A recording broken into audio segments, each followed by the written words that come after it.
আলাইকুম প্রিয় 19তম শিক্ষক নিবন্ধন পরীক্ষার্থী বন্ধুরা, আমরা আজকে 5টি ইম্পর্ট্যান্ট প্রশ্ন নিয়ে আলোচনা করব যেগুলো 19তম শিক্ষক নিবন্ধনে আসতে পারে। তো যারা চ্যানেলে নতুন এসেছেন দয়া করে চ্যানেলটি সাবস্ক্রাইব করে দিবেন। 1 নম্বর প্রশ্ন, ডক্টর মোহাম্মদ শহীদুল্লাহর মতে বাংলা ভাষার উৎপত্তি কোন প্রকৃত স্তর থেকে? উত্তর হবে গৌড়ীয় প্রাকৃত।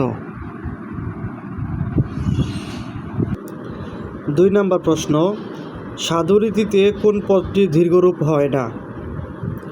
সঠিক উত্তর হলো অব্যয়। 3 নম্বর প্রশ্ন, যে সকল পদের সমন্বয়ে সমাস হয় তাকে কি বলে? উত্তর সমাস সমান পদ। 4 নম্বর প্রশ্ন, যতই পরিশ্রম করবে ততই ফল পাবে। সঠিক উত্তর জটিল বাক্য। 5 নম্বর প্রশ্ন, হরতাল কী ধরনের শব্দ? উত্তর গুজরাটি। 6 নম্বর প্রশ্ন, ইম্পর্ট্যান্ট আরেকটি প্রশ্ন পেয়েছি তাই দিয়ে দিলাম।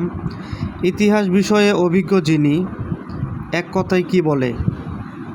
ইতিহাসবেত্তা। এই প্রশ্নটা প্রায় পরীক্ষার মধ্যে আসে।